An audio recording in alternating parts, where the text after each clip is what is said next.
Let's go, old man. Some of us have places to be.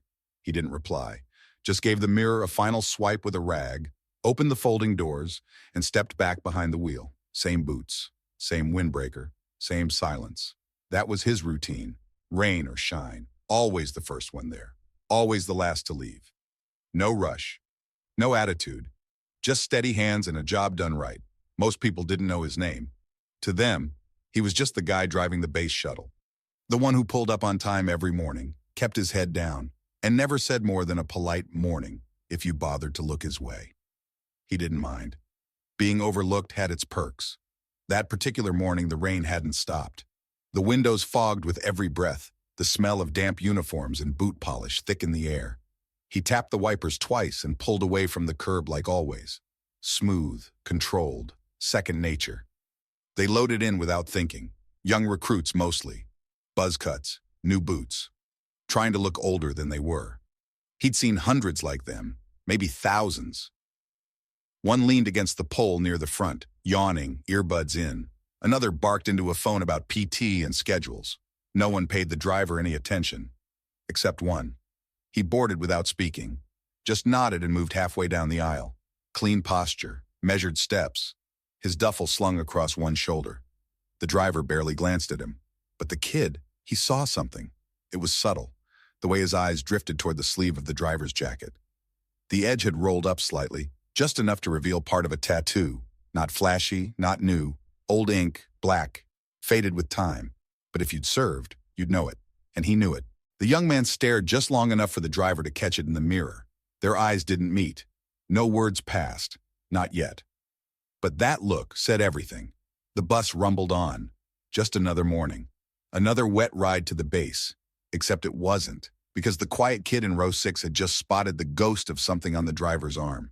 Something only a few ever wore, and fewer still survived with. He wasn't sure yet, but he had to know.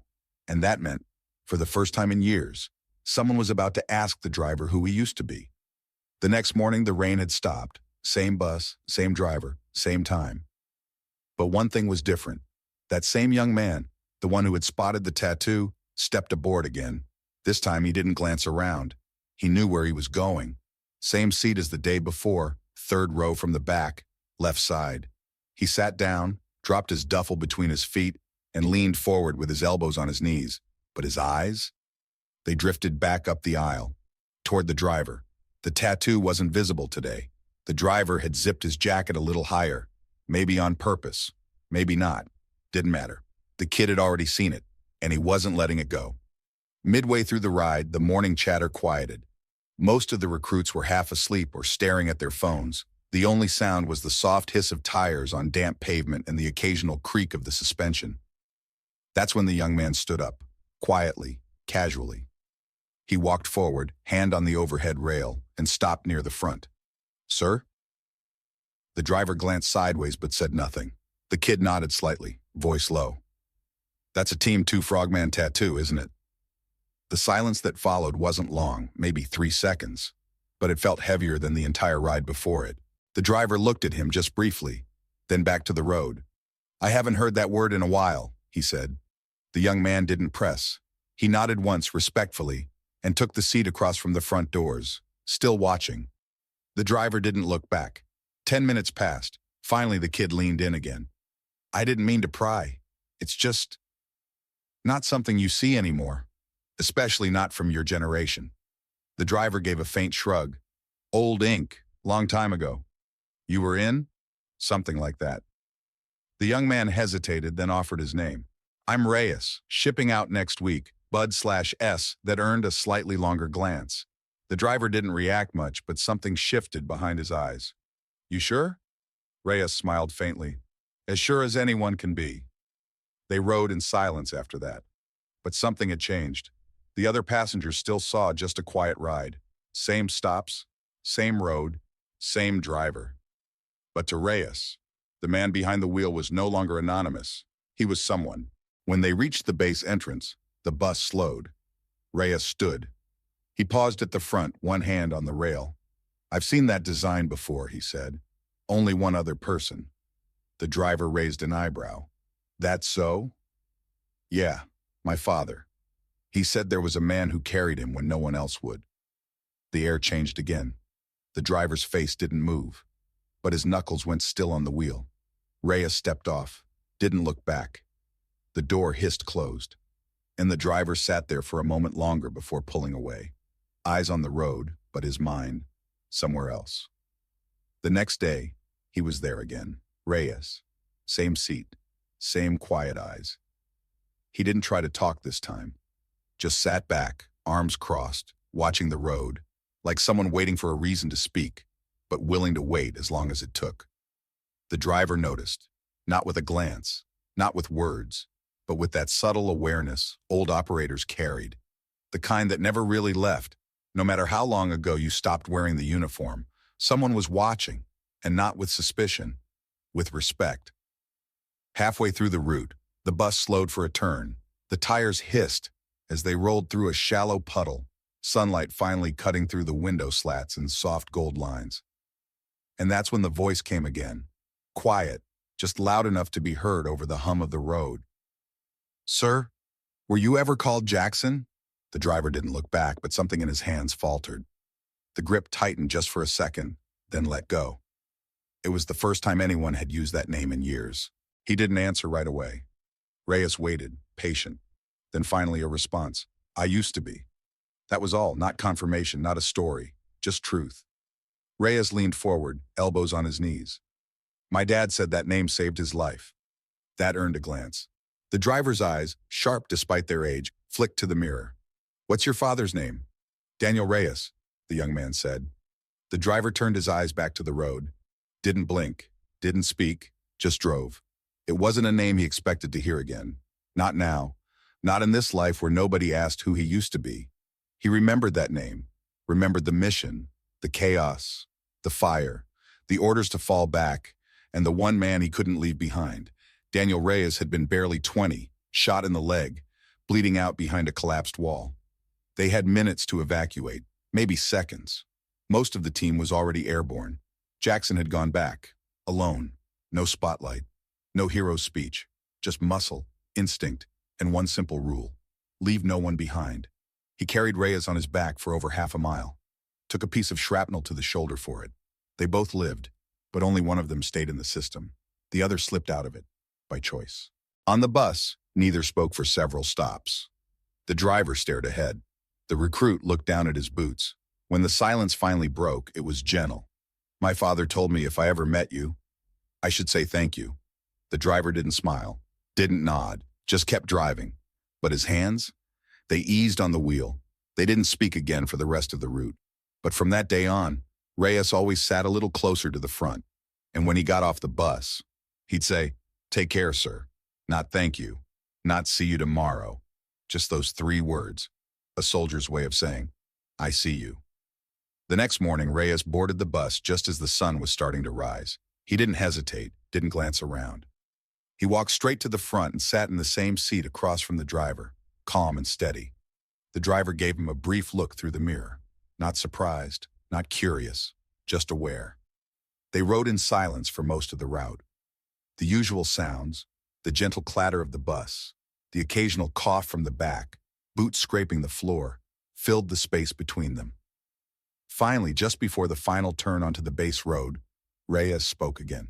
"He said your name like it still meant something, said you were the last one out, that you didn't leave him." The driver didn't respond. Reyes continued anyway. "He said they told him you died, that you bled out covering the retreat. But then a few years ago, he heard a rumor. Some guy driving a base shuttle, quiet, older, never talks much. Had a tattoo only a few guys ever had." The driver's jaw flexed, but his voice stayed calm. "I didn't want to be found." Reyes nodded. "I figured." The road straightened. The gates came into view. "He said if I ever saw you," Reyes added, "I'd know it was you." The driver let out the softest exhale. Not a sigh, something closer to surrender. "Your dad, he was a fighter," he said. "Took 2 rounds and still tried to crawl." Reyes smiled faintly. "He doesn't talk about it much, but when he does, it's always that story." The driver didn't smile, but his hands on the wheel loosened. "They said we had 5 minutes to evac," he said. "He wasn't moving, I didn't ask, just picked him up." You saved his life. I saved someone I couldn't forget. The bus rolled past the gates. Reyes stood, grabbing his bag. My father said you deserved more than silence. The driver looked at him for the first time. Really looked. Sometimes silence is the only thing that fits, he said. Reyes stepped off, but before the door closed, he turned. I'm joining because of him, because of what you did for him. The driver met his eyes. No approval, no advice, just a long, steady look, one man to another. You better make it worth it, he said quietly. The door closed. The bus pulled away, and for the first time in years, Jackson didn't feel invisible. Before he was a driver, before he was invisible, he was Petty Officer Jackson, SEAL Team 2. The year was 1987, somewhere off-grid, not marked on any official map. The kind of mission that didn't make headlines, and wasn't meant to. Jackson was already on his third deployment. He didn't talk much, didn't chase medals. He followed orders, kept his unit tight, and made sure the job got done. That op had gone sideways from the start. What was supposed to be recon turned into a firefight. A team member tripped a hidden wire on a fence, and within seconds the whole valley lit up. Gunfire, shouting, lights. Too much movement to stay hidden. They called for an emergency extract. Helicopters were 15 minutes out, too long. Jackson and 3 others covered the retreat. They moved fast, tight formation, cutting through the chaos. Then came the call no one wants to hear. Man down. It was Reyes. Young, barely through his first full mission cycle. Took 2 rounds to the leg and collapsed behind a crumbled structure, bleeding fast. The command was clear. Leave him. No time. Jackson didn't speak. He just turned around and ran back in. Bullets cracked through the air. Dust exploded around his boots. He found Reyes trying to drag himself forward, teeth clenched, lips white with pain. Jackson dropped beside him, hooked an arm under his shoulders, and lifted. Reyes protested. You'll get hit. Jackson didn't answer. He just moved, carried him through smoke, blood, screaming metal. Felt the sting of something rip into his shoulder. Shrapnel, maybe. Didn't stop. Every breath burned. Every step was a war, but he didn't stop. When the bird finally touched down, Jackson hauled Reyes aboard, collapsed next to him, and passed out before they even lifted off.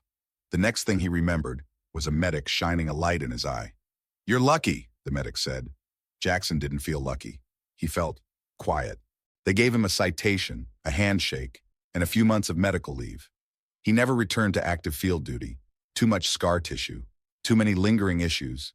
He could have fought it, asked for desk duty, stayed close to command, but he didn't. He walked away, no parade, no fanfare, just one man who'd done what he was supposed to do and disappeared. Over the years, he kept track from a distance. He heard Reyes had recovered, stayed in the service, built a career, raised a family. That was enough. Jackson didn't need anything else. But the memory of that day never faded. Neither did the scar across his shoulder, or the ink on his arm, the frog with the trident, a mark only worn by those who'd earned it the hard way. Now, decades later, the son of that soldier sat quietly across from him on a base shuttle, unknowingly staring into the eyes of the man who'd refused to leave his father behind. After that morning, neither man said much. There were no long conversations, no shared war stories. Just the bus, humming forward like always, and 2 people who now understood each other without needing to explain a thing. Reyes kept showing up for the early route, always on time, always respectful. Sat in the same spot, just behind the front door, facing the driver. Some mornings he nodded, some mornings he didn't. But every morning he looked, not with curiosity now, but with respect. Not the kind you salute, the kind that grows in silence. Jackson never asked why he kept riding so early. He could have caught any number of later shuttles. But he didn't. He was always there. The same calm posture, the same steady eyes, the same unspoken message. I haven't forgotten. Most passengers still saw the same thing. An old guy driving the base bus and a young recruit too polite to sit in the back. No one knew. No one asked. But Jackson knew how these things worked. The kid was observing, soaking in details, learning without asking, just like they used to. And he was fine with that. Once a recruit sitting across the aisle glanced at Reyes and asked casually, "Why you always sit up here, man?"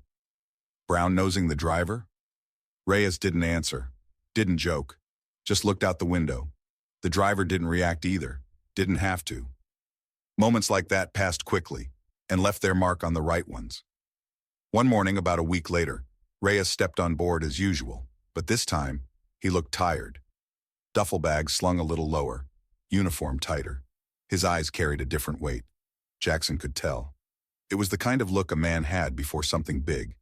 He waited until Reyes sat down, then asked, just once without turning his head, "Today?" Reyes nodded. Shipping out. Nothing more needed to be said. The ride continued in quiet. As they neared the base gates, Jackson slowed the bus like always. No ceremony, no change. But before the doors opened, Reyes stood, turned toward the driver and spoke. "Thanks for not letting him die." His voice was calm, but it carried. Jackson didn't answer right away. Then, with the faintest nod, he said, "Make it count." Reyes stepped off. The door closed. The engine rumbled on. The bus pulled away from the curb like it always did. But something about it felt different this time. Jackson kept his eyes on the road, hands steady on the wheel. Nothing in his posture gave anything away. But inside, he felt it. The weight of something passed from one generation to the next. The kid was gone, and Jackson wasn't sure he'd see him again. He'd seen plenty of them over the years. Fresh uniforms, clean boots, wide eyes pretending not to be scared. Most didn't notice him. A few nodded. One or two offered polite thank yous out of habit. But Reyes? He had looked twice. The road ahead was quiet. Morning light cut through the windows in strips, painting the rows of empty seats in gold and shadow. Jackson drove the rest of the route like always. Smooth turns, gentle stops, no rush. But in his chest, something sat heavier than usual. At the final loop stop, Jackson pulled into the turnout and shifted into neutral. He leaned back slightly, listening to the soft tick of the engine cooling. His eyes drifted to the mirror, to the empty seat where Reyes had always sat. Funny how a silence can feel full. He reached down and tugged his sleeve just a bit, revealing the faded ink. Team 2, the Frog and Trident, still there after all these years. Still earned. He didn't wear it for others to see. Never had. But this week, someone had. Someone who understood what it meant. A few minutes later, he shifted the bus back into gear and continued the loop. Passengers came and went. The day moved on. But that seat near the front? It stayed empty, not out of ritual, just respect. And though no one else said a word, Jackson knew that somewhere out there, Reyes was stepping into a storm of his own. New boots, new brothers. And now, maybe, a new reason. The next morning, the route was the same. Same engine hum, same mist on the windows, same streets, still wet from the night. Jackson climbed aboard before sunrise like he always did, ran his hand along the frame, checked the tires, wiped the side mirror with a rag folded 4 times, out of habit more than necessity. He didn't expect anyone to notice. No one ever did. But it mattered to him. He pulled the bus out of the depot, turned onto the main road, and let the route take over. Everything familiar, everything routine. Halfway through the loop, the base came into view. New recruits waiting at the stop, sleepy eyes, shaky legs, chins held high, even if their backs were still learning to stay straight. They stepped on, one after the other, tapping fare cards, moving to the middle, to the back. Not a single one looked at him longer than a second. And that was fine. He didn't need them to. The seat across from the front stayed empty, still. He didn't reserve it, didn't mark it in any way.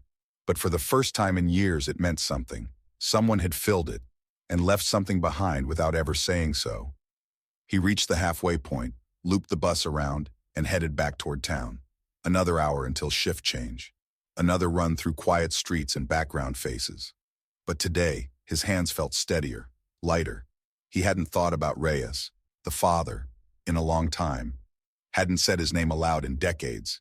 And now, here he was, thinking about both father and son, about the fire, the choice to turn back, the sound of the chopper blades that night, growing closer, the weight of another man on his shoulders, the silence that followed.